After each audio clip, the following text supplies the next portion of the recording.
남편이 출장을 간다고 했다. 그는 나를 임신시킨 채로 다른 여자와 결혼했고 3년 후 세상은 예상치 못한 방식으로 내게 빚을 갚으러 왔다. 이야기 시작에 앞서 구독과 좋아요 부탁드립니다. 댓글로 출석 체크도 잊지 마세요. 그래야 제가 더 힘이 나니까요. 그날 아침도 여느 아침과 다름없이 시작되었다.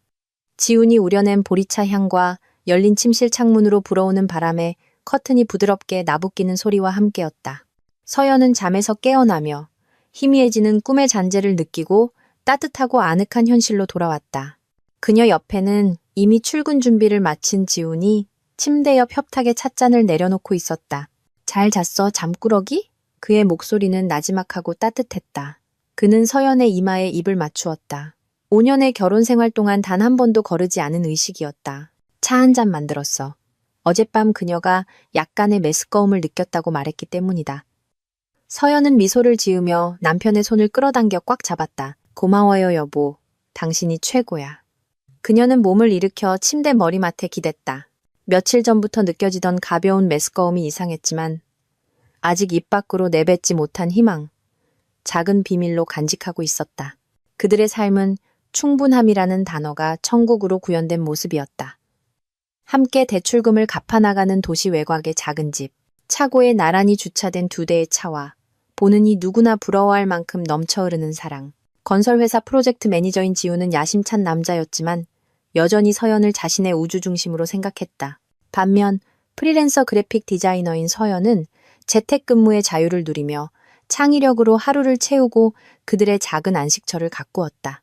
그날 밤 서연은 모든 것을 완벽하게 준비했다.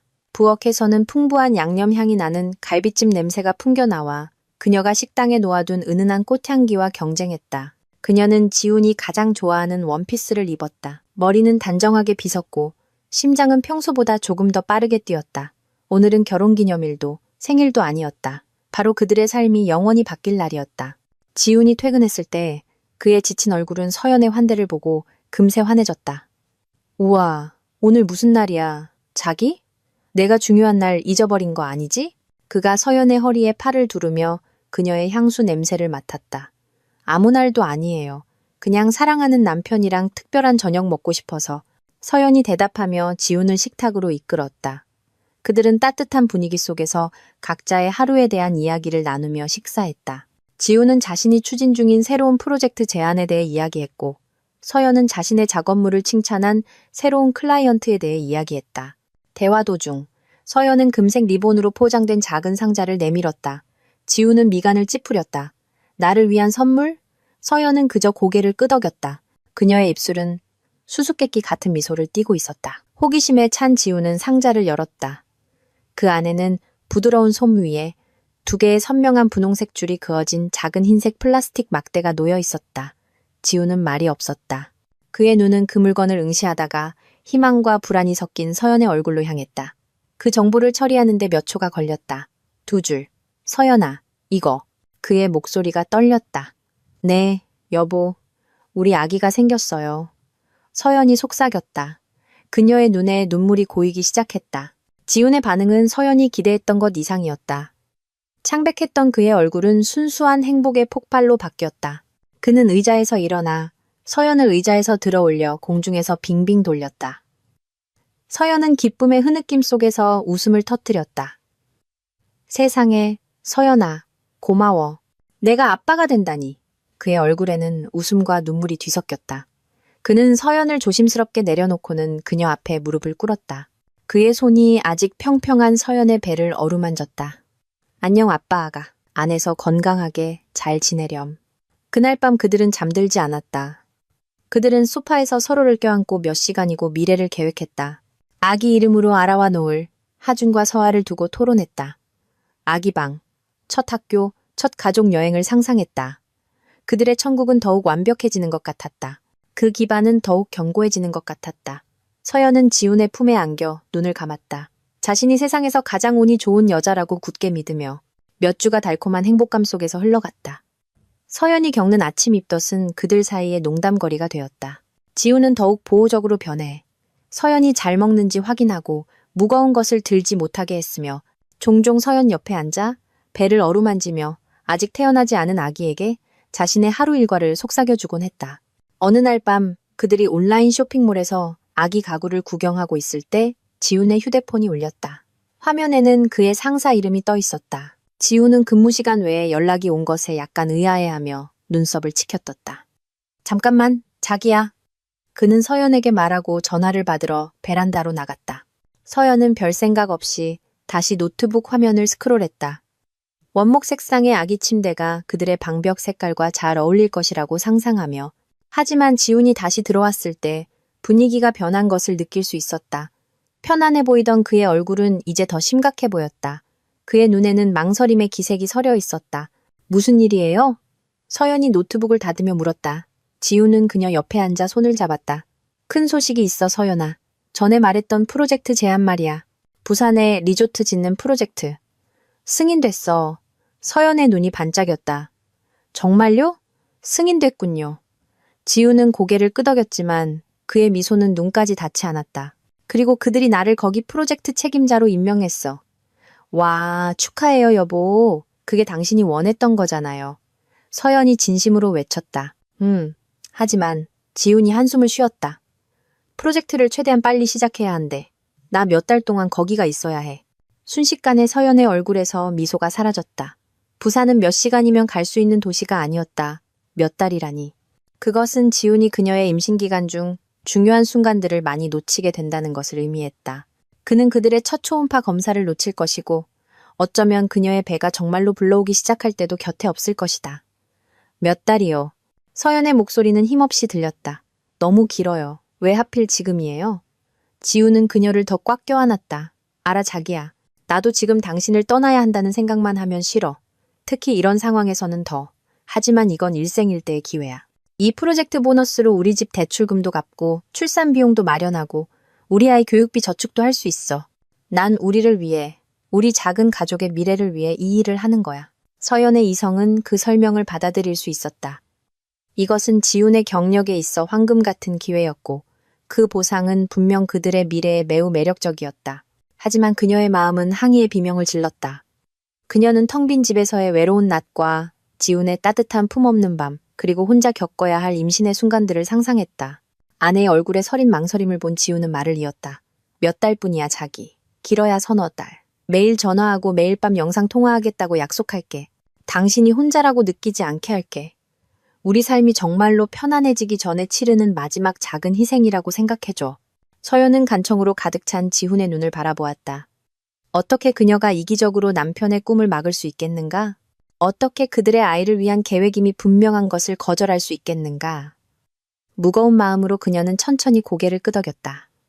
알았어요, 여보. 이게 정말 우리를 위한 최선이라면요. 고마워, 자기야. 지훈은 그녀를 꽉 껴안고 머리 꼭대기에 입을 맞췄다. 당신은 정말 이해심 많은 아내야. 이 모든 게 그만한 가치가 있을 거라고 약속할게. 서연은 그 포옹에 화답하며 모든 것이 괜찮을 것이라고 스스로를 설득하려 했었다. 그러나 마음 가장 깊은 구석에서 이상한 떨림, 차가운 예감이 느껴졌지만 그녀는 재빨리 그것을 떨쳐냈다. 그녀는 남편을 믿어야 했다. 그를 지지해야 했다. 지훈이 떠나는 날은 마치 느리게 움직이는 영화의 한 장면 같았다. 집안의 공기는 더 무겁게 느껴졌다. 문 옆에 서 있는 커다란 검은색 여행 가방은 마치 그들의 잠정적인 이별의 기념비 같았다. 서연은 굳건히 버티려 애썼다. 그녀는 지훈이 가장 좋아하는 아침 식사를 준비했고 그의 모든 셔츠가 완벽하게 다려졌는지 확인했으며 지훈의 지갑 속에 그들의 첫 초음파 사진 한 장을 몰래 넣어두었다. 전날 밤 지훈은 매우 다정했다. 그는 마치 타지 생활을 위해 아내의 온기를 저장하려는 듯 서연을 끊임없이 껴안았다. 그들은 말을 많이 하지 않고 그저 손을 잡고 이별이 얼마나 무거운지를 침묵으로 이야기했다. 몸 조심해. 비타민 챙겨 먹는 거 잊지 말고. 무슨 일 있으면 바로 전화해. 몇 시든 상관없으니까. 지훈이 그날 아침에도 몇 번이고 당부했다. 물론이죠. 여보도 거기서 잘 챙겨 먹고 너무 피곤하게 일하지 말아요. 서연이 약간 잠긴 목소리로 대답했다. 공항으로 가는 길은 침묵이 흘렀다. 차 라디오에서는 마치 일부러 마음을 저미는 듯한 애절한 사랑 노래가 흘러나왔다. 서연은 창밖을 내다보며 매일 지나다니던 길을 보았다. 내일 혼자 이 길을 지나는 기분은 어떨까 궁금해하며 붐비는 출발 로비에서 시간은 너무나 빨리 흘러가는 것 같았다. 부산행 승객을 부르는 안내방송이 이미 들려왔다. 이제 때가 되었다. 지우는 서연을 깊이 바라보았다. 그의 두 손이 아내의 얼굴을 감쌌다. 나 이제 갈게. 그의 눈에 눈물이 고이며 속삭였다. 서연은 고개를 끄덕였지만 말을 잇지 못했다. 눈물이 이미 눈꺼풀에 가득 고여 있었다.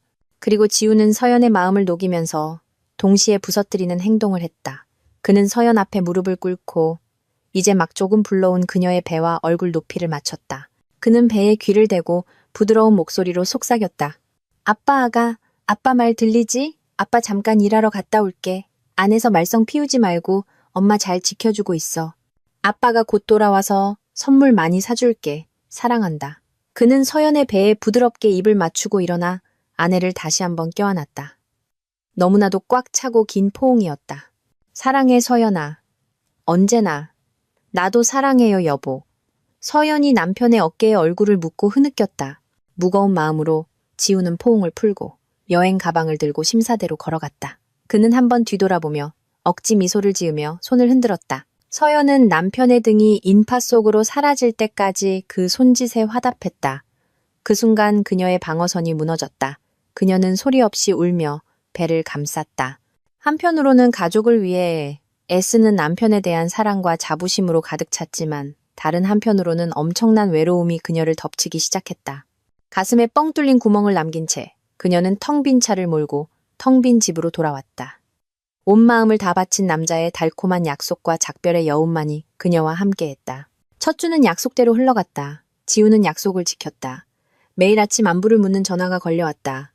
매일 밤 영상통화가 제 시간에 걸려왔다. 지우는 깔끔한 호텔방을 보여주고 회의에 대해 이야기했으며 항상 서연에게 카메라를 배 쪽으로 향하게 해달라고 부탁하며 대화를 마쳤다. 그래야 그가 곧 태어날 아기와 이야기할 수 있었기 때문이다. 서연은 안도했고 그녀의 두려움은 서서히 사라졌다. 장거리 연애가 생각만큼 나쁘지 않다는 것을 깨달았다. 그녀는 새로운 일상에 적응하기 시작했고 일에 집중하며 엄마가 될 준비를 했다. 하지만 3주째에 접어들면서 무언가 변하기 시작했다. 그 변화는 급작스럽지 않고 서서히 그리고 미묘하게 일어났다. 마치 거의 보이지 않는 거울의 작은 균열처럼 아침 전화는 건너뛰기 시작했고 대신 짧은 메시지가 왔다. 좋은 아침, 자기. 이제야 연락해서 미안해. 어제 밤늦게까지 야근했어. 사랑해. 밤의 영상통화는 더 짧아졌다. 화면 속 지훈의 얼굴은 종종 피곤해 보였다. 배경은 더 이상 같은 호텔방이 아니었다. 때로는 차 안처럼 어두웠고 때로는 붐비는 곳처럼 흐릿했다. 미안해, 자기. 프로젝트 현장은 신호가 너무 안 좋아. 어느 날 밤 화면이 멈췄을 때 그가 말했다. 중요한 클라이언트랑 저녁 식사 중이야. 올해 영상 통화하기 좀 그래. 다른 날 그가 말했다. 그 이유들은 타당하게 들렸다. 서연은 이해하려고 애썼다. 물론 남편은 바빴다. 그는 큰 프로젝트의 책임자였다. 그러나 그런 이유들의 빈도는 점점 늘어났다. 영상통화는 결국 완전히 끊기고 짧은 음성통화로 대체되었다. 그러다 음성통화마저 드물어졌고 몇 시간 뒤에야 답장이 오는 카카오톡 메시지가 더 잦아졌다. 억눌렀던 불안감이 다시 스멀스멀 기어 올라왔다. 이전보다 더 강하게. 한때 그저 조용하게 느껴졌던 집은 이제 그 고요함 속에서 위협적으로 느껴졌다. 휴대폰 알림이 울릴 때마다 그녀는 깜짝 놀랐다. 지훈이기를 바라면서. 하지만 더 자주 그녀는 가족 단톡방 알림이나 업무 이메일에 실망했다. 여보, 괜찮아요? 이틀 만에 연락이 닿은 어느 날 밤, 마침내 지훈이 전화를 걸어왔을 때 그녀가 물었다. 괜찮아. 정말 미안해. 여기 정말 정신없이 바빠. 마감일 맞추느라. 알잖아? 지훈의 목소리는 멀고 지쳐 들렸다. 당신은 어때? 아기는? 건강해? 우린 괜찮아요. 그냥 보고 싶어서. 서연이 나지막이 말했다. 나도 정말 보고 싶어 서연아. 믿어줘. 조금만 더 참아줘. 서연은 믿으려고 애썼다. 그녀는 어머니에게 불안감을 털어놓았고 어머니는 이상한 생각하지 말라고 조언했다. 남자들이 일에 집중하면 다 그래, 딸아. 하물며 네 남편은 책임이 막중하잖아. 부정적인 생각으로 그 사람 부담 주지 마. 거기서 고생하는데 불쌍하잖아. 그 조언은 그녀를 조금 진정시켰지만 뱃속의 불안감 덩어리를 완전히 없애지는 못했다. 그녀의 메시지가 익십당할 때마다, 그녀의 전화가 거절될 때마다 그 덩어리는 더욱 단단해졌다. 한때 긴 대화를 통해 엮였던 그들의 친밀감은 이제 증발하고 짧은 메시지에 형식적인 안부만 남았다. 서연은 마치 낯선 사람과 이야기하는 것 같았다. 영원히 그녀를 지켜주겠다고 약속했던 그 남자가 아니었다. 그녀는 임신한 채로 너무나도 외로웠다. 지훈이 떠난 지 거의 2달이 지났고 서연의 배는 이제 눈에 띄게 불러왔다. 그녀는 방금 산부인과 정기검진을 마치고 돌아오는 길이었다. 곧 태어날 아기의 작은 옆모습이 담긴 최신 초음파 사진을 들고 있었다. 마음이 조금 위로가 되었다. 이것이 그녀의 힘이었다. 무슨 일이 일어나든 그녀에게는 강하게 버텨야 할 이유가 있었다. 그날 오후 그녀는 소파에 누워 자주 쑤시는 등을 쉬게 하려 했다. 외로움을 떨치기 위해 소셜미디어를 열고 별 관심 없이 타임라인을 스크롤했다. 그때 그녀의 눈에 예전 대학 동기이자 지금은 부산에 사는 미나의 게시물이 들어왔다. 미나는 거의 게시물을 올리지 않았기 때문에 서연은 멈춰서 보았다. 그 게시물은 사진 갤러리였다. 최고의 클라이언트 중 한 분의 행복한 날에 참석, 지훈, 아라님의 새로운 출발을 축하합니다. 행복하게 사세요. 서연은 미간을 찌푸렸다. 지훈, 흔한 이름이지만 미나는 부산에 살고 있었다. 이상한 호기심에 그녀는 사진들을 넘겼다. 첫 번째 사진은 미나와 신랑 신부의 사진이었다. 신부는 현대적인 흰색 한복을 입고 아름다웠다. 신랑은 서연의 심장이 멎었다. 주변 세상이 빙빙 돌다가 얼어붙는 것 같았다. 숨이 목구멍에서 막혔다. 사진 속에서 활짝 웃으며 카메라를 향해 서 있는 신부 옆에 늠름하게 서 있는 남자는 그녀의 남편, 그녀의 지훈이었다. 그는 해외 클라이언트와의 중요한 행사를 위해 함께 샀던 남색 정장을 입고 있었다. 이건 분명 잘못 본 거야. 착각일 거야. 편집된 거겠지. 어쩌면 닮은 사람일 거야. 그녀의 손이 심하게 떨리며 사진을 확대했다. 의심의 여지가 없었다. 그건 지훈의 눈빛, 그의 턱선, 언제나 그녀를 안심시켰던 그 미소였다. 배경에는 화려한 결혼식 단상이 보였다. 이건 프로젝트 회의가 아니었다. 이건 결혼식이었다. 임신 중 입덧보다 훨씬 심한 메스꺼움이 목구멍으로 치밀어 올랐다. 머리가 어지러웠다. 그녀는 휴대폰을 바닥에 떨어뜨렸다. 그 충격음이 조용한 집 안에서 유난히 크게 들렸다. 그녀는 숨이 막히는 듯한 가슴을 움켜쥐었다. 마치 보이지 않는 손이 그녀의 심장을 산산조각 낼 때까지 쥐어짜는 것 같았다. 출장, 큰 프로젝트, 가족을 위한 희생, 그 모든 거짓말들이 이제 그녀의 머릿속을 스쳐 지나가며 잔인한 현실로 그녀의 뺨을 때렸다. 그 출장은 다른 여자와 결혼하기 위한 것이었다. 그 달콤했던 작별 인사는 영원한 이별의 인사였다. 뱃속 아기를 향한 그의 약속들은 교활한 배신자의 공허한 연극에 불과했다. 남은 힘을 다해 서연은 다시 휴대폰을 집어들었다. 떨리는 손가락으로 간신히 지훈의 번호를 눌렀다. 전화가 연결되었다. 1번, 2번, 3번 울리다가 전화가 거절되었다. 몇 초 후 지훈에게서 알림 메시지가 도착했다. 서연의 심장은 미친 듯이 뛰었다. 해명이 있기를 바라며, 이 모든 것이 악몽이기를 바라며 그녀는 메시지를 열었다. 단 한 문장. 그녀의 모든 세상을 무너뜨리는 차가운 한 문장만 있었다. 미안해, 서연아. 돌아갈 수 없어. 몸 조심해. 설명도 후회도 없었다. 그저 그녀를 헌신짝처럼 버리는 마지막 선언뿐이었다. 휴대폰이 그녀의 소나귀에서 다시 한번 떨어져 나갔다. 다리에 힘이 풀렸다. 서연은 바닥으로 주저앉았다. 그녀의 몸은 웅크려졌고 손은 본능적으로 그녀의 사랑의 결실, 아니 거짓의 결실이 담긴 배를 감쌌다. 참았던 흐느낌이 마침내 비통한 절망의 울부짖음으로 터져나왔다. 그들의 천국이 되어야 할 집에서, 아기를 맞이할 아름다운 계획들 속에서 서연은 예고 없이 닥친 배신의 폭풍에 산산조각 난 채 홀로 남겨졌다. 그 벼락은 그녀의 심장 한가운데를 내리쳐 모든 희망과 믿음을 잿더미로 태워버렸다. 시간은 의미를 잃었다. 서연은 차가운 바닥에 얼마나 오래 누워 있었는지 몰랐다.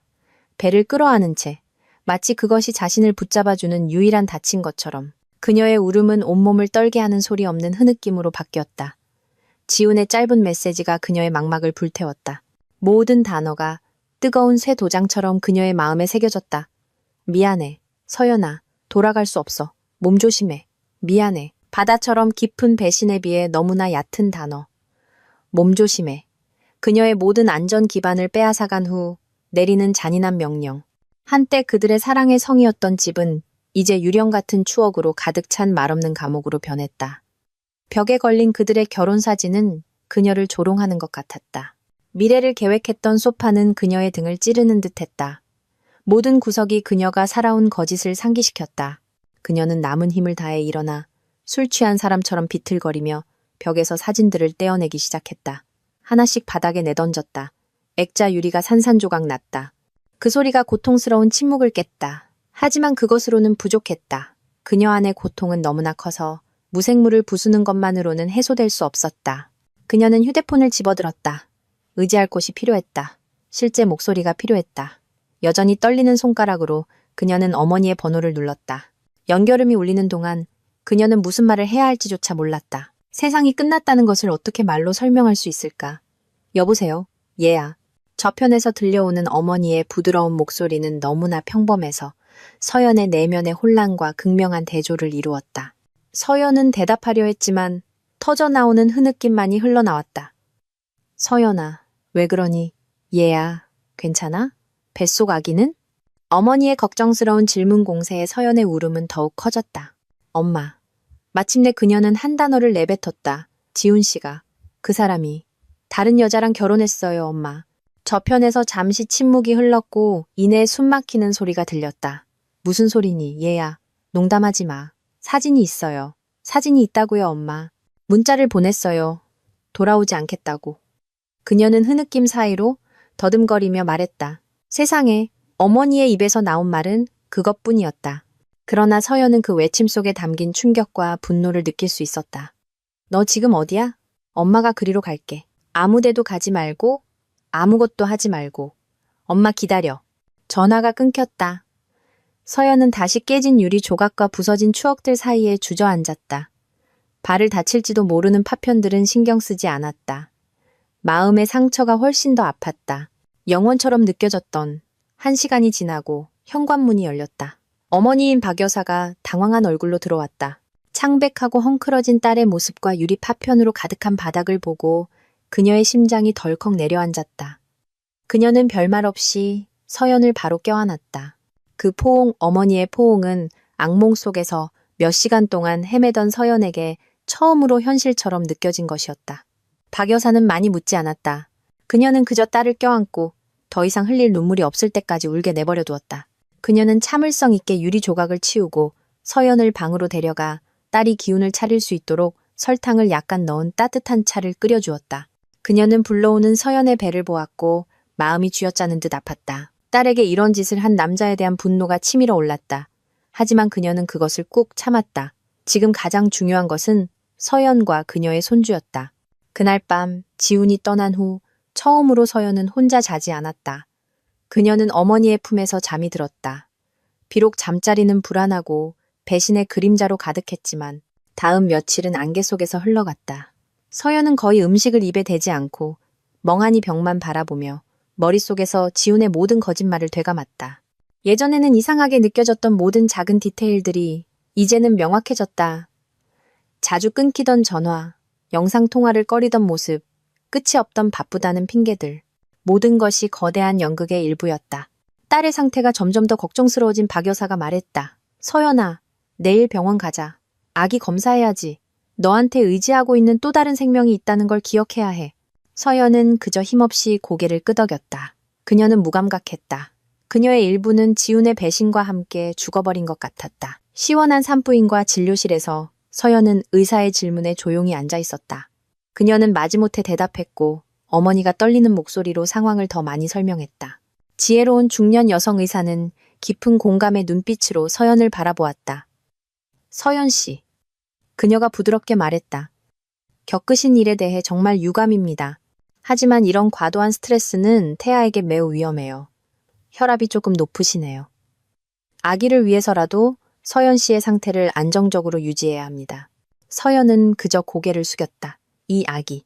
그들의 사랑의 상징이 되어야 했던 아기가 이제는 거짓의 유산처럼 느껴졌다. 좋아요. 그럼 우리 작은 용사 한번 볼까요? 의사가 분위기를 풀어보려 하며 말했다.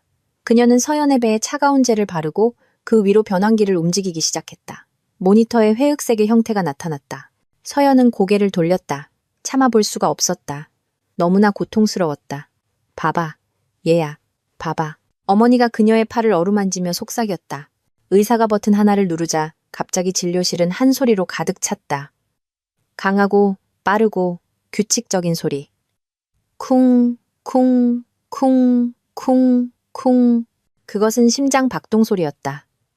그녀 아이의 심장 박동 소리. 그 소리는 서연을 감싸고 있던 짙은 슬픔의 안개를 뚫었다. 그 소리는 너무나 생생하고 너무나 현실적이며 너무나 투쟁으로 가득 차 있었다. 그것은 단순한 세포 덩어리나 흐릿한 초음파 사진이 아니었다. 그것은 생명이었다. 그녀 안에서 뛰고 있는 또 다른 심장 박동. 생존을 위해 전적으로 그녀에게 의존하고 있는. 무의식적으로 서연의 눈물이 다시 흘러내렸다. 하지만 이번에는 느낌이 달랐다. 절망의 눈물이 아니라 깨달음의 눈물이었다. 그녀는 모니터로 고개를 돌렸고 처음으로 제대로 보았다. 그녀는 작은 척추의 형태, 둥근 머리, 아버지의 배신에 대해 아무것도 모르는 생명을 보았다. 이 아이는 죄가 없었다. 이 아이는 아버지의 죄의 결과를 짊어질 자격이 없었다. 그 심장 박동 소리는 그녀를 향한 부름이었다. 과거를 슬퍼하는 것을 멈추고 미래를 위해 싸우기 시작하라는 부름. 그들 둘의 미래를 위해. 그날 밤 병원에서 돌아온 후 서연은 최신 초음파 사진을 들었다. 그녀는 오랫동안 그것을 바라보다가 거울 앞으로 걸어갔다. 그녀는 자신의 모습을 보았다. 퉁퉁 부은 눈, 창백한 얼굴, 헝클어진 머리의 여자. 하지만 그 모든 것 뒤에는 불러오는 배, 생명의 돔이 있었다. 그녀는 배 위에 손을 얹고 그곳에 온기를 느꼈다. 엄마가 미안해. 그녀가 나지막이 속삭였다. 눈물이 그녀의 손 위로 떨어졌다. 엄마가 너무 오래 주저앉아 있었어. 이제부터는 너를 위해 강해질게. 약속해. 그 남자를 위한 눈물은 더 이상 없어. 이제 우리 둘뿐이야. 우리는 괜찮을 거야. 아가야. 엄마가 약속해. 그것은 맹세였다. 그녀 인생에서 가장 중요한 증인 앞에서 한 맹세. 그날 밤 희생자 서연은 희미해지기 시작했고 전사 서연이 태어나기 시작했다. 일어서기로 결심하는 것과 그것을 실행하는 것은 별개의 문제였다. 다음 날 아침 서연은 다른 기분으로 잠에서 깼다. 슬픔은 여전히 무거운 돌처럼 명치에 자리 잡고 있었다. 하지만 이제는 목적이 함께했다. 그녀는 해야 할 일들의 목록을 만들었다. 이 폐허에서 벗어나기 위한 로드맵. 그녀의 목록 첫 번째 항목은 집이었다. 그녀는 더 이상 그곳에 머물 수 없었다. 모든 구석이 지훈의 이름을 외쳐댔다. 어머니의 도움으로 그녀는 부동산 중개인에게 연락했다. 함께 꿈을 키웠던 집을 파는 것은 고통스러운 결정이었다. 마치 자신의 일부를 잘라내는 것 같았다. 하지만 필요했다. 그녀에게는 새로운 시작, 추억으로부터 중립적인 장소가 필요했다. 두 번째 항목, 이혼. 그 단어 자체가 혀끝에 섰었다. 그녀는 친구가 추천해준 변호사에게 연락했고 서류를 처리하며 낯선 사람에게 지훈의 배신 연대기를 다시 이야기하는 것은 아직 아물지 않은 상처에 소금을 뿌리는 것 같았다. 그녀는 또한 지훈이 사라지기 전에 그들의 공동은행 계좌를 텅 비게 만들었다는 현실에 직면해야 했다. 잔고는 거의 남아있지 않았다. 분노가 그녀에게 힘을 주었다. 그녀는 그 남자가 그냥 빠져나가도록 내버려두지 않을 것이다. 그녀는 자신과 아이의 권리를 위해 싸울 것이다. 세 번째이자 가장 중요한 항목, 자립. 그녀는 영원히 어머니에게 의지할 수 없었다. 집을 판 돈은 영원히 지속되지 않을 것이다. 그동안 단지 시간을 채우는 용도였던 그녀의 프리랜서 그래픽 디자인 일이 이제 그녀의 버팀목이 되어야 했다. 그녀는 며칠 동안 손대지 않았던 노트북을 열었다. 얇은 먼지가 덮여 있었다. 그녀는 텅 빈 화면을 바라보며 의심했다. 집중할 수 있을까? 이 감정의 폭풍 속에서 창의력을 다시 찾을 수 있을까? 눈물이 잠시 시야를 흐렸다. 하지만 그녀는 의사 선생님 방에서 들었던 심장 박동 소리를 떠올렸다. 그녀는 깊은 숨을 들이쉬고 눈물을 닦고 일을 시작했다. 폭풍 후 그녀의 첫 프로젝트는 작은 카페의 로고를 디자인하는 것이었다. 처음에는 어려웠다. 색깔은 칙칙해 보였고 아이디어는 막혔다. 하지만 서서히 억지로라도 자신을 몰아붙이자 그녀는 일에 몰두하기 시작했다. 글꼴을 선택하고 색상을 조합하고 스케치를 했다.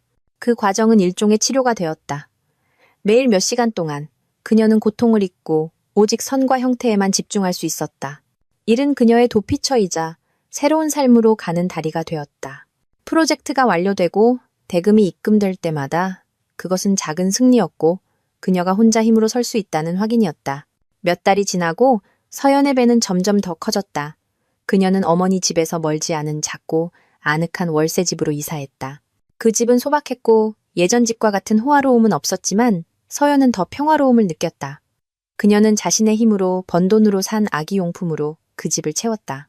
아기 옷 한 벌, 장난감 하나하나가 그녀의 자립의 상징이었다. 이혼 절차는 지지부진했지만 마침내 끝났다. 그녀는 공식적으로 이혼녀라는 예전에는 상상도 못했던 꼬리표를 달게 되었다. 때로는 뼈아픈 외로움을 느낄 때도 있었다. 특히 다른 커플이 손을 잡고 걷는 것을 보거나 혼자 임산부 체조교실에 가야 할 때 그녀는 열정적으로 아내의 배를 어루만지는 남편들을 보았고 마음이 쓰라렸다. 하지만 그녀는 그 고통을 삼키고 턱을 더 높이 들고 강사가 가르쳐주는 동작에 집중했다. 그녀는 아이를 위해 여기에 온 것이지 자신의 운명을 한탄하기 위해 온 것이 아니었다. 그러던 어느 날 밤 임신 9개월 막바지에 클라이언트의 디자인 수정 작업을 마무리하고 있을 때 그녀는 첫 진통을 느꼈다. 처음에는 생리통처럼 가벼웠지만 이내 더 강하게 찾아왔다. 그녀는 때가 왔음을 알았다. 약간 떨리는 손으로 그녀는 어머니와 가장 친한 친구인 선희에게 전화했다. 병원에서는 모든 것이 빠르게 진행되었다. 파도처럼 밀려오는 고통은 점점 더 강해져 그녀의 모든 기력을 앗아갔다. 고통의 정점에서 지훈과 그의 배신에 대한 그림자가 잠시 나타나 절망을 속삭였다. 그가 여기 있어야 해. 내 손을 잡아줘야 해. 하지만 그 생각이 들 때마다 그녀는 눈을 감고 머릿속에서 심장 박동 소리를 다시 들었다. 쿵쿵쿵. 할 수 있어, 서연아. 아기를 위해서 조금만 더. 어머니의 목소리와 선희가 꽉 잡아주는 손이 그녀의 힘이 되었다. 그녀는 마지막 힘을 짜내 밀어냈다. 마치 몇 달 동안 억눌렀던 모든 고통, 분노, 슬픔을 풀어내는 듯한 외침이었다. 그리고 잠시의 침묵 후 서연이 평생 들어본 소리 중 가장 아름다운 소리가 들려왔다. 날카롭고 우렁차며 생명력으로 가득 찬 아기의 울음소리. 간호사가 작고 따뜻하고 축축한 덩어리를 그녀의 가슴에 올려놓았다. 모든 고통이 순식간에 사라졌다. 모든 쓰라림이 증발했다. 아직 눈을 감은 채 작은 눈으로 그녀를 바라보는 무력한 작은 생명체만 있었다. 피부는 붉고 머리카락은 가늘고 축축했다. 그는 완벽했다. 서연은 울었다. 이번에는 안도와 무한한 사랑의 눈물이었다. 그녀는 아들의 작은 이마에 입을 맞췄다. 안녕 민준아? 그녀는 한때 함께 골랐던 이름을 속삭였다. 하지만 그녀의 입술에서 그 이름은 새롭게 느껴졌다. 더 이상 부서진 과거의 이름이 아니라 그녀의 작은 영웅, 그녀의 구원자의 이름이었다. 민주는 그녀가 포기하고 싶을 때 살아야 할 이유를 주었다. 엄마가 되는 동시에 전사가 되는 것. 그것이 이제 서연이 살아가는 이중 역할이었다. 민준과 함께한 첫날들은 천상의 행복과 극심한 피로가 뒤섞인 시간이었다. 잠 못 이루는 밤, 한밤중에 아기 울음소리, 끝없는 기저귀 가리. 때로는 감당하기 힘들다고 느낄 때도 있었다.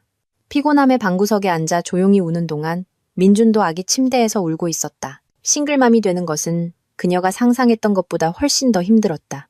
하지만 포기하고 싶을 때마다 그녀는 그저 곤히 잠든 민준의 얼굴, 작은 코, 꿈을 꾸는 듯 움직이는 입술, 그리고 그녀의 손가락을 꽉 쥔 작은 손을 바라보기만 하면 되었다.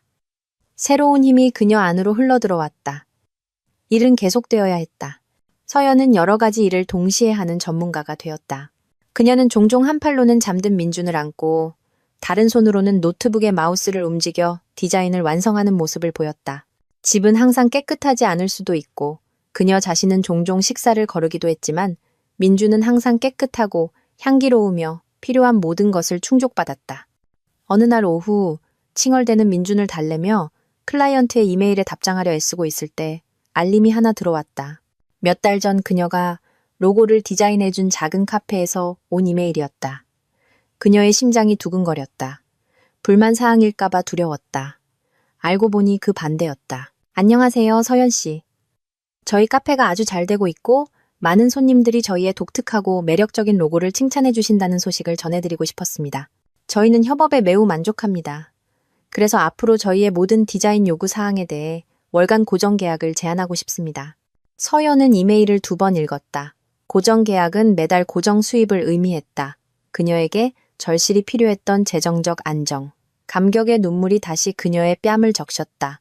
그녀는 민준을 꽉 껴안았다. 우리 해냈어, 아가. 우리 해냈어.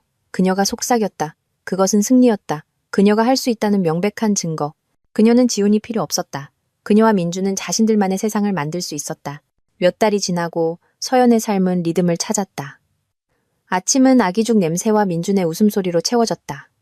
낮은 키보드 소리, 울음소리, 자장가가 뒤섞였다. 오후에는 종종 집 근처 공원을 산책했다. 서연은 유모차를 밀며 저녁 노을을 즐겼다. 어느 날 오후 작은 욕조에서 민준을 목욕시키고 있을 때 아들은 즐겁게 물을 첨벙거리며 사방에 물을 튀기고 깔깔 웃었다. 그의 맑은 웃음소리가 작은 욕실을 가득 채웠다. 서연도 따라 웃었다. 그녀는 잠시 멈춰서서 김이 서린 약장 거울에 비친 그들의 모습을 바라보았다. 그녀는 눈 밑에 희미한 다크서클이 있는 여자를 보았다. 하지만 그녀의 눈은 반짝였다. 그녀는 피곤하지만 행복한 엄마를 보았다. 그리고 그녀의 품에는 건강하고 명랑한 아기가 있었다. 그 폭풍은 그녀의 삶을 파괴하고 땅과 평평하게 만들었다. 하지만 그 희망의 잔해 속에서 그녀는 새롭고 더 강하고 더 현실적이며 전적으로 그녀 자신의 것을 다시 세웠다. 그녀는 더 이상 버림받은 아내, 서연이 아니었다. 그녀는 민준의 엄마, 서연, 가장 큰 전투에서 승리한 전사였다. 그리고 이것은 단지 시작에 불과했다. 이제 서연의 월세집 아침은 확고한 리듬을 갖게 되었다. 활기차고 다채로운 삶의 교향곡. 그녀의 알람은 더 이상 시계가 아니라 옆방에서 들려오는 날카로운 웃음소리였다. 아기 침대에서 장난감이 떨어지는 쿵소리가 그 뒤를 이었다. 엄마, 맘마. 서연은 눈을 완전히 뜨기도 전에 미소를 지었다. 그녀는 일어나 머리를 대충 묶고 소리의 근원지로 걸어갔다.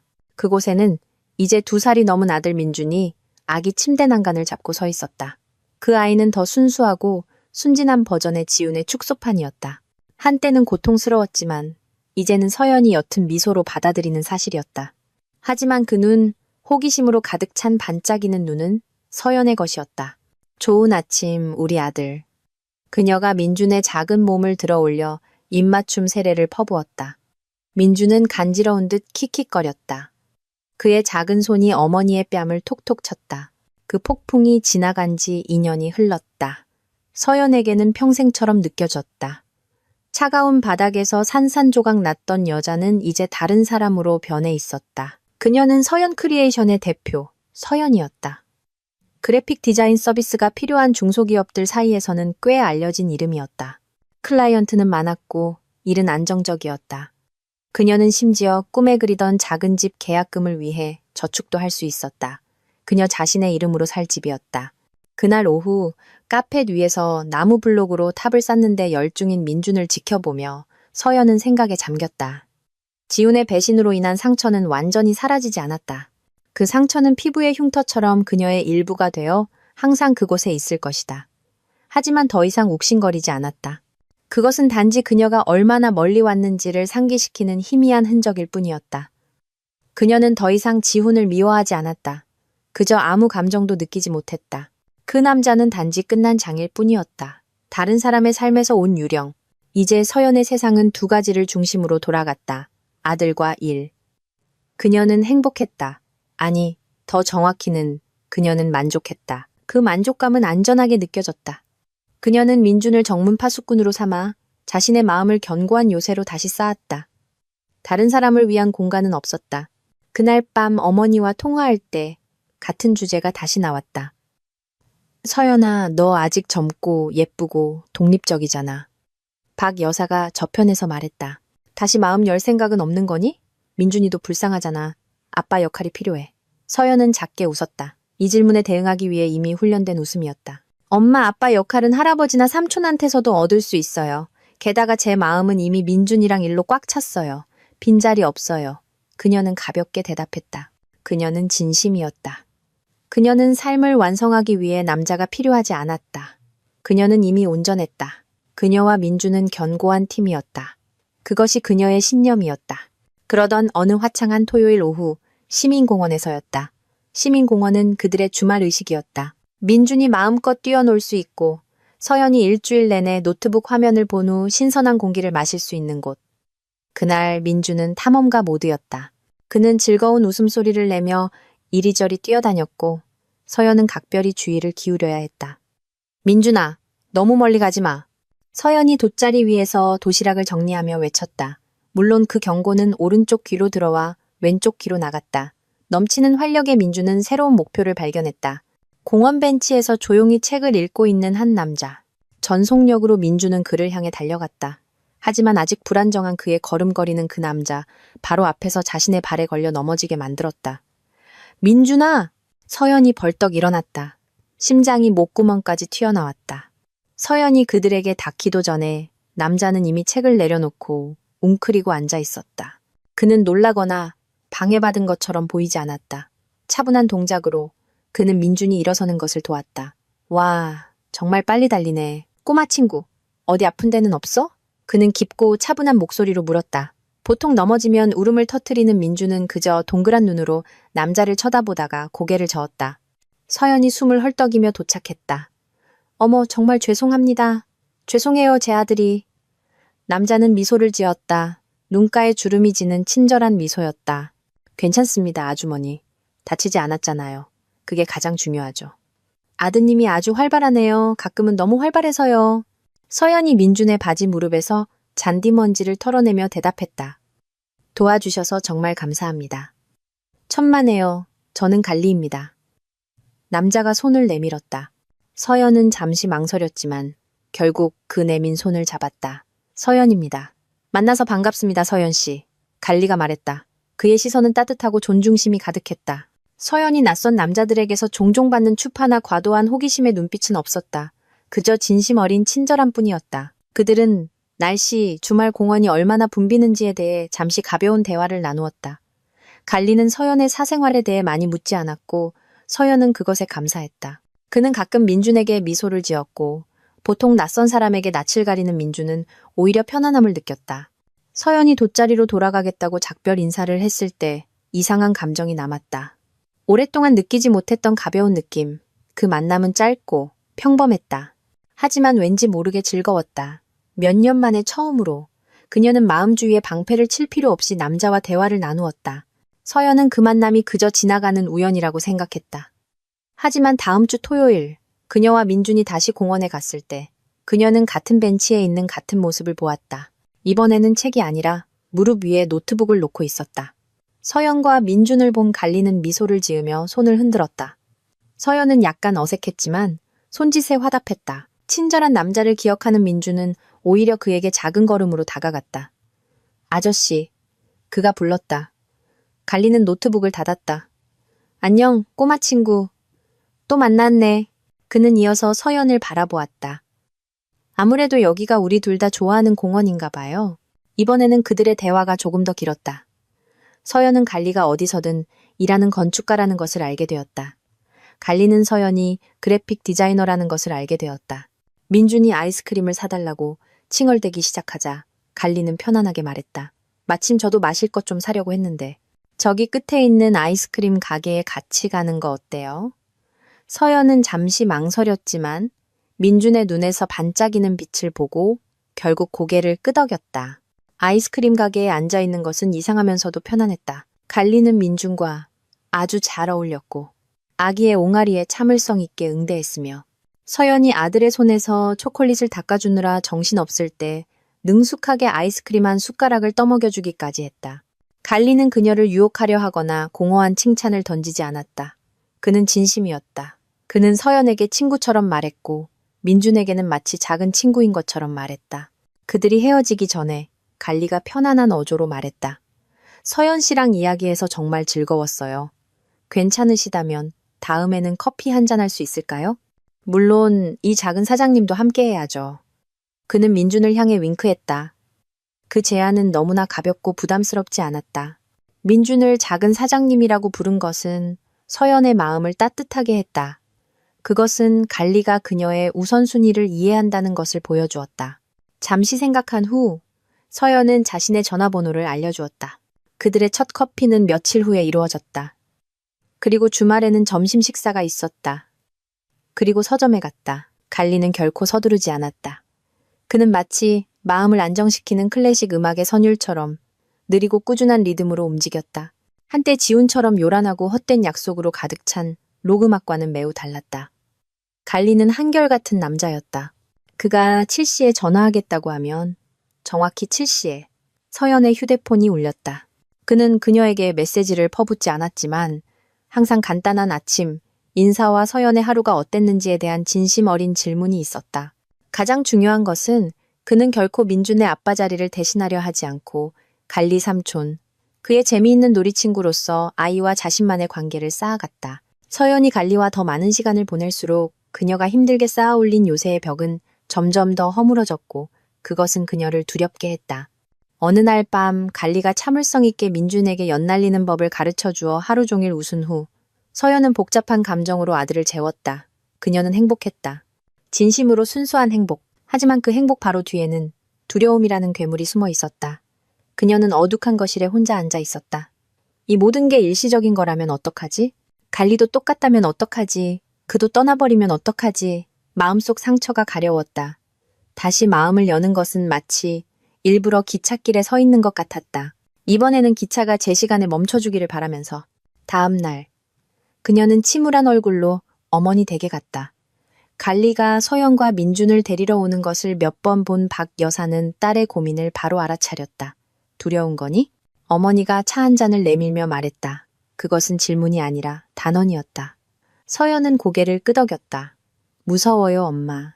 지금 제 삶에 만족하는데 이 모든 게 제가 쌓아 올린 것을 무너뜨릴까봐 두려워요. 박 여사는 딸의 손을 잡았다. 서연아, 엄마 좀 봐. 차에 한 번 치였다고 평생 길을 건너지 않을 거니?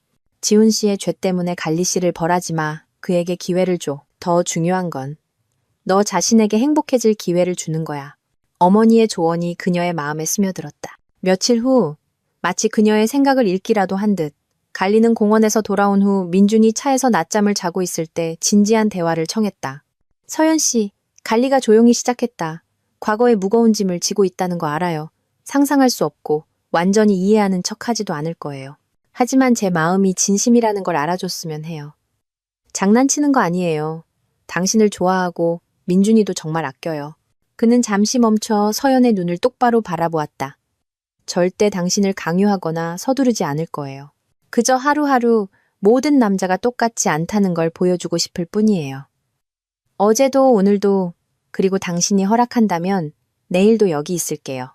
그의 목소리와 눈빛에 담긴 진심이 서연의 마지막 남은 방어선을 무너뜨렸다. 달과 별에 대한 거창한 약속은 없었다. 단지 존재에 대한 소박한 약속뿐이었다. 그리고 그 순간 서연은 그것이 자신이 항상 필요로 했던 것임을 깨달았다. 한결같은 존재. 그 수용의 순간은 몇 주 후에 찾아왔다. 서연이 아팠다. 고열로 침대에서 일어날 수 없었다. 그녀가 갈리에게 약속을 취소하려고 전화했을 때 뜻밖에도 1시간 후에 집 초인종이 울렸다. 그곳에는 과일이 든 쇼핑백과 어머니가 만들어주신 따뜻한 닭죽이 든 냄비를 들고 갈리가 서 있었다. 그는 음식만 전해주고 떠나지 않았다. 그는 능숙하게 들어와 민준에게 점심을 먹이고 흩어진 장난감을 정리하고 서연이 약을 먹었는지 확인했다. 그는 서연의 침대 옆에 조용히 앉아 서연이 혼자라고 느끼지 않도록 노트북으로 일을 했다. 그날 오후 민준에게 참을성 있게 동화책을 읽어주는 갈리를 보며 서연의 마음은 넘치는 따뜻함으로 가득 찼다. 그녀는 자신에게 잘 보이려 애쓰는 남자를 본 것이 아니었다.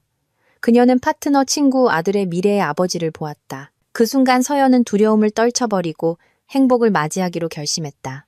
그들의 관계는 그 후 몇 달 동안 아름답게 꽃피었다. 갈리는 서연과 민준의 삶에서 뗄 수 없는 일부가 되었다. 그러던 어느 화창한 오후, 그들이 처음 만났던 바로 그 공원에서 갈리는 깜짝 이벤트를 준비했다. 그는 서연이 가장 좋아하는 음식과 민준이 좋아하는 과일 주스로 가득 찬 피크닉 돗자리를 펼쳤다. 식사를 마치고 민준이 나비를 쫓느라 정신없을 때 갈리는 서연의 손을 잡았다. 서연의 심장이 두근거렸다. 서연 씨, 1년 전 이 공원에서 나는 정말 멋진 전사 같은 여자와 그녀의 작은 영웅을 만났어요. 그 순간부터 내 흑백 같던 삶이 다채로워졌어요. 그가 부드럽게 말했다. 그 색깔이 내 삶에 영원히 있었으면 좋겠어요. 그는 주머니에서 작은 상자를 꺼냈다. 서연이 반응하기도 전에 그는 민준을 불렀다. 영웅, 잠깐 삼촌한테 와봐. 민준이 달려왔다. 갈리는 무릎을 꿇고 앉아있는 서연과 서 있는 민준의 높이를 맞췄다. 서연 씨, 당신과 민준이가 영원히 내 가족이 되어줄래요? 그가 소박하지만 아름다운 반지 같은 상자를 열며 물었다. 그리고 그는 민준에게 고개를 돌렸다. 민준아, 갈리 삼촌이 민준이 아빠가 되어도 될까? 삼촌이 항상 민준이랑 엄마 사랑하고 지켜줄게. 감격의 눈물이 서연의 뺨을 타고 흘러내렸다. 갈리가 자신뿐만 아니라 둘 모두에게 청혼하는 방식은 그의 진심을 보여주는 가장 달콤한 증거였다. 서연은 말없이 고개를 끄덕였다. 네, 그녀가 속삭였다. 민주는 아마 완전히 이해하지는 못했지만 엄마가 행복하게 울고 갈리가 자신에게 미소 짓는 것을 보았다. 그리고 그는 갈리의 목을 꼭 껴안았다. 응, 아빠 갈리. 그들의 결혼식은 2개월 후에 열렸다. 작고 친밀하며 따뜻한 행사였다. 가족과 가장 가까운 친구들만 참석했다. 화려한 파티나 웅장한 드레스는 없었다. 서연은 소박한 흰색 원피스를 입었고 갈리는 어울리는 셔츠를 입었다. 작은 정장을 입은 민주는 그들 사이에 서서 두 사람의 손을 잡았다. 갈리가 힘찬 목소리로 혼인서약을 할 때 서연은 감사함으로 넘치는 마음으로 그를 바라보았다. 이것은 두 번째 신성한 서약이었다. 달콤한 약속 위에 세워진 것이 아니라 인내, 존중, 그리고 진실한 사랑의 기반 위에 세워진 서약이었다. 그들이 식장을 나올 때 갈리는 한 팔로는 민준을 안고 다른 팔로는 서연의 손을 꽉 잡았다. 그들 셋. 새로운 가족이 저녁 햇살 아래 함께 걸었다. 새로운 새벽이 완전히 밝아와 길고 어두웠던 밤의 남은 어둠을 지워냈다. 서연의 삶은 다시 시작되었다. 그 두 번째, 신성한 서약 후 3년. 서연의 삶은 아름다운 일상으로 자리 잡았다. 한때 꿈에만 그리던 집이 이제 현실이 되었다. 이제 5살 반이 된 민준의 웃음소리가 배경음악이 되는 잔디 마당이 있는 작은 집. 이 집의 모든 구석은 그들이 새로운 추억으로 함께 그린 깨끗한 캔버스였다. 여기에는 지훈의 유령이 없었다. 주말에는 갈리의 요리 냄새, 민준의 책상 위 크레용 자국, 그리고 서연의 침대 옆 책더미만 있었다. 그날 아침은 토요일이었다. 노트북 대신 집은 작은 삽이 흙과 부딪히는 소리로 가득 찼다. 뒷마당에서 갈리는 참을성 있게 민준에게 토마토 모종 심는 법을 가르쳐주고 있었다. 자, 구멍을 너무 깊게 파지 마. 아들. 갈리가 따뜻함 가득한 목소리로 말했다. 토마토 나무한테 편안한 집을 만들어줘야지. 그래야 기분 좋게 우리한테 토마토를 많이 주지. 민준은 진지하게 고개를 끄덕이며 양아버지의 모든 동작을 집중해서 따라했다.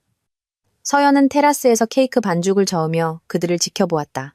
그 광경에 마음이 벅차올랐다. 갈리는 그녀에게 남편일 뿐만 아니라 민준에게는 진정한 아버지였다. 그는 결코 지훈을 대체하려 하지 않았다. 대체할 필요가 없었기 때문이다. 갈리는 자신만의 역할을 만들어냈다. 인내, 사랑, 그리고 결코 흔들리지 않는 존재감으로 채워진 역할.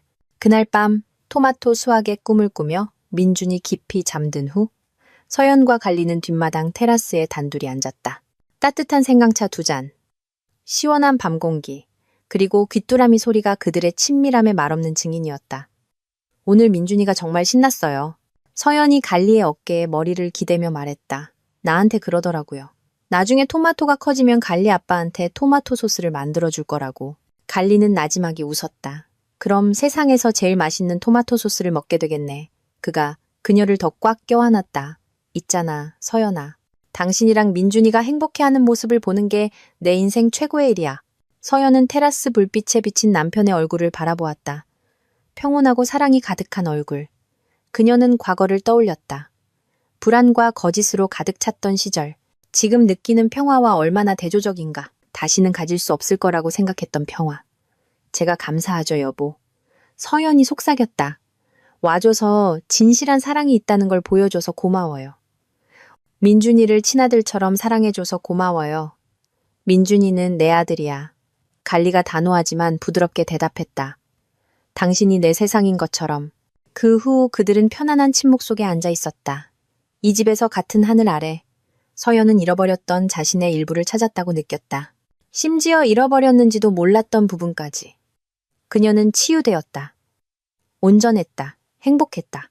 옆에 있는 남자와 함께 벽돌 하나하나 쌓아 올린 단단하고 현실적인 행복. 삶은 아름답게 흘러갔다. 그러던 어느 화요일 오후 서연이 중요한 디자인 프로젝트를 마무리하는 데 집중하고 있을 때 모르는 번호로 휴대폰이 울렸다. 보통은 무시했을 것이다. 하지만 왠지 모르게 이번에는 손가락이 움직여 전화를 받았다.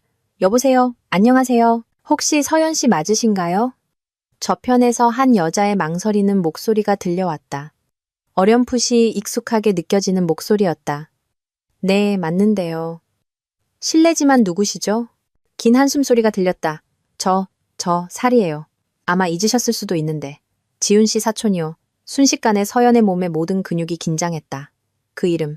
다른 차원에서, 다른 삶에서 온 이름. 심장이 걷잡을 수 없이 뛰었다.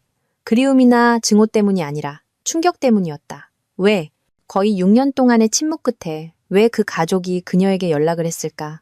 아, 사리 씨. 네, 기억나요. 무슨 일이시죠? 서연이 물었다. 손이 차가워지기 시작했지만 목소리는 최대한 평온하게 유지하려 애썼다. 정말 미안해요, 서연 씨. 오랜만에 방해해서요. 사리의 목소리는 후회로 가득 차 있었다. 저는 그냥 당신에게 무언가 알려줘야 한다고 느꼈어요. 우리 가족을 대신해서 당신에게 사과와 설명을 빚졌다고 생각해요. 서연은 말없이 기다렸다. 불길한 예감이 등을 타고 흘렀다. 지훈 씨에 관한 얘기예요. 사리가 말을 이었다. 그 사람이 예전에 부산에서 쌓아 올렸던 모든 것이 무너졌어요, 서연 씨. 사리는 이야기를 시작했다. 그녀는 지훈이 예전에 떠벌렸던 큰 프로젝트는 사실 그가 빚을 내서 시작한 작고 위험 부담이 큰 프로젝트에 불과했다고 설명했다. 그는 아라와 그녀의 부유한 가족에게 과시하기 위해 그랬던 것이다. 그들의 호화로운 결혼식도 빚으로 치러졌다. 잠시 동안 그들은 비싼 차와 고급 아파트로 거짓된 호화로운 삶을 살았다. 하지만 그 모든 건 껍데기뿐이었어요, 서연 씨. 사리가 씁쓸하게 말했다. 그의 사업은 결코 안정적이지 않았고 그의 아내 아라, 그녀의 생활 방식은 엄청나게 사치스러웠어요. 지훈 씨는 그녀의 욕구를 채우기 위해 돌려막기를 했어요. 마침내 예상했던 대로 그 거품은 터졌다. 그의 프로젝트는 완전히 실패했다. 투자자들은 돈을 요구했고 공급업체들은 분노했다. 순식간에 지훈의 사업은 파산했고 엄청난 빚더미를 남겼다. 서연은 돌처럼 굳은 침묵 속에서 그 모든 것을 들었다. 한때 그녀가 씁쓸하게 상상했던 지훈의 화려한 삶의 모습이 이제는 벗겨져 그 이면의 썩은 모습을 드러냈다. 서연은 여전히 전화를 꽉 쥐고 있었다. 뇌는 사리가 하는 모든 말을 처리하려 애썼다. 이야기는 아직 끝나지 않았다. 가장 심한 건 그게 아니에요, 서연 씨. 사리의 목소리는 더욱 작아졌다. 돈이 떨어지자 빚쟁이들이 집에 찾아오기 시작하자 아라가 떠났어요. 서연의 심장이 덜컥 내려앉았다. 버림받았다. 그 단어가 그녀의 마음속에 울려 퍼졌다. 그녀는 그냥 가버렸어요. 아직 값나가는 것들은 무엇이든 챙겨서요. 차, 보석, 그리고 사라졌어요. 그녀는 지훈 씨와 고생하며 살려고 결혼한 게 아니라고 했대요. 그녀는 그들이 함께 만든 모든 혼란을 지훈 씨 혼자 감당하게 내버려뒀어요. 그 이야기에는 너무나 씁쓸한 아이러니가 있었다. 한때 서연과 뱃속의 아기를 버리고 여자와 부를 쫓아갔던 지훈. 이제는 그부가 사라지자 바로 그 여자에게 버림받았다. 그 자신의 행동에 대한 깨진 거울. 그래서 지훈 씨는 지금 어때요? 서연이 거의 속삭임처럼 조용히 물었다. 그는 무너졌어요, 서연 씨. 완전히 무너졌어요. 빚에 대한 스트레스, 버림받은 것에 대한 수치심으로 병이 났어요. 급성 위장병에 걸렸어요. 몸이 아주 말랐어요. 이제는 우리가 알던 예전의 지훈 씨가 아니에요. 그는 모든 것을 잃었어요. 직업, 아내, 자존심, 사리가 전화기 너머로 나지막이 흐느꼈다. 그는 지금 서울 외곽의 좁은 고시원방에 살면서 빚쟁이들을 피하고 있어요. 가끔 지훈 씨 어머니가 식비를 보내주세요. 우리 모두 불쌍하게 생각하지만 화도 나요. 이 모든 게 그 사람이 자초한 일이니까요. 침묵이 그들의 대화를 감쌌다. 다시 한번 미안해요, 서연 씨. 사리가 말을 맺었다. 결국 당신이 알아야 할 권리가 있다고 생각했어요. 당신과 민준이가 가장 큰 희생자였으니까요. 다른 사람들을 통해 당신이 지금 행복하게 살고 있다는 소식을 들어서 정말 다행이에요. 당신은 그럴 자격이 있어요? 전화가 끊겼다. 서연은 여전히 의자에 꼼짝 않고 앉아 있었다. 휴대폰은 여전히 손에 쥐어져 있었다. 창밖으로 그녀는 민준이 막 작은 자전거에서 내려 현관문으로 달려오는 것을 보았다. 곧 갈리가 퇴근할 것이다. 그녀의 평범하고 평화로운 삶이 너무나 현실적으로 느껴졌다. 반면 방금 들은 소식은 어두운 드라마 영화의 한 장면처럼 느껴졌다. 갈리는 집에 들어서자마자 무언가 잘못되었다는 것을 바로 알았다. 평소 같으면 미소와 차 한 잔으로 그를 맞이했을 서연이 텅 빈 시선으로 서재에 조용히 앉아있을 뿐이었다. 자기야, 무슨 일이야? 갈리가 서류 가방을 내려놓고 서연 앞에 웅크리고 앉아 물었다. 서연은 남편의 얼굴, 언제나 그녀에게 평온을 주는 그 얼굴을 바라보았다. 참을 수 없이 눈물이 흐르기 시작했다. 그녀는 사리와의 대화 내용을 단어 하나하나 모두 이야기했다. 서연이 이야기하는 동안 갈리는 그저 듣기만 했다. 그의 손은 결코 서연의 손을 놓지 않았다. 그는 끼어들지 않았고 지훈에게 분노를 표하지도 않았으며 그의 불행에 기뻐하지도 않았다. 그는 오직 한 가지, 그의 아내에게만 집중했다. 서연이 이야기를 마친 후 갈리는 그녀를 따뜻하게 껴안았다. 그래서 지금 기분이 어때? 그가 부드럽게 물었다. 가장 중요한 질문이었다. 서연은 깊은 숨을 들이쉬며 마음속에 복잡한 매듭을 풀려고 애썼다. 모르겠어요, 여보. 그녀가 솔직하게 대답했다. 기분이 이상해요. 내 안에 어둡고 작은 부분이, 쌤통이라고 속 시원하다고 느끼는 부분이 있어요. 예전에 상처받았던 내 부분이요. 그녀는 잠시 멈춰 적절한 단어를 찾았다. 하지만 그 감정은 아주 작아요. 가장 큰 건 놀라움과 연민이에요. 연민? 갈리가 되물었. 네, 연민이요. 서연이 고개를 끄덕였다. 진실한 행복을 갖자고 허약한 것 때문에 내던져버린 어리석은 남자가 불쌍해요. 지금 산산조각난 그의 삶이 불쌍해요. 그의 이야기를 들었을 때 내가 이겼다는 생각은 들지 않았어요. 오히려 감사함을 느꼈어요. 그녀의 눈물이 다시 흘러내렸다. 하지만 이번에는 안도의 눈물이었다. 그의 인생길에서 비켜나게 해주신 하나님께 감사해요. 당신을 만나게 해주신 것에 감사해요. 이 집, 민준이, 이 평화에 감사해요. 그녀는 갈리를 바라보았다. 그녀의 눈에는 깊은 깨달음이 담겨 있었다. 알고 보니 최고의 복수는 그가 고통받는 것을 보는 게 아니었어요. 최고의 복수는 행복해지는 것이었어요. 아주 행복해져서 그의 고통이 더 이상 내게 아무런 의미가 없어질 때까지요. 갈리는 미소를 지으며 서연의 뺨에 흐르는 눈물을 닦아주었다. 당신은 내가 아는 가장 강한 여자야. 그가 속삭였다. 그날 밤 그들은 더 이상 지훈에 대해 이야기하지 않았다. 그들은 민준의 방학 계획에 대해 이야기했다. 보고 싶은 영화에 대해 이야기했다. 그들은 그들의 세상으로 돌아갔다. 안전하고 사랑이 가득한 세상으로. 과거의 메아리는 제자리에 남겨둔 채. 다음 날, 지훈에 대한 생각이 잠시 서연을 괴롭혔다. 무언가 해야 할까? 도움을 제안해야 할까? 인도적인 차원에서 약간의 돈을 보내야 할까? 그 생각이 잠시 스쳐 지나갔고 그녀는 뒷마당을 보았다. 갈리가 민준에게 빠진 자전거 체인을 고치는 법을 가르쳐주고 있었다. 그들의 웃음소리가 지방까지 들려왔다. 서연은 그곳에서 사랑, 안정, 그리고 미래를 보았다. 그녀는 자신의 주된 책임이 이 평화를 지키는 것임을 깨달았다. 지훈에게 연락하거나 그의 가족 문제에 소용돌이, 속으로 다시 들어가는 것은 오래된 상처를 들추고 그녀가 힘들게 쌓아 올린 작은 천국에 혼란을 가져올 뿐이었다. 지훈에게는 그를 도울 가족이 있었다. 지훈과의 관계는 몇 년 전에 이미 끝났다. 오후에 그들 셋은 시민공원에 갔다. 그들의 운명이 한 가족으로 엮이기 시작한 곳. 갈리와 민주는 잔디밭 위에서 술래잡기를 했다. 그들의 웃음소리가 저녁 하늘로 높이 솟아올랐다. 서연은 벤치에 앉아 있었다. 갈리가 예전에 자주 앉아서 가득 찬 마음으로 그들을 지켜보던 바로 그 벤치. 그녀가 느끼는 사랑은 너무나 넘쳤다. 너무나 현실적이었다. 태우고 파괴하는 것이 아니라 차분하고 쌓아 올리는 사랑. 그녀는 두 부모의 온전한 사랑으로 자라 명랑하고 자신감 있는 아이로 성장하는 아들을 보았다. 그녀는 인내로 그녀의 상처를 치유하고 조건 없이 그녀를 받아준 남편, 그녀의 남편을 보았다. 그녀의 생각은 잠시 서울의 좁은 고시원에 살고 있는 마르고 아픈 모습으로 떠올랐다.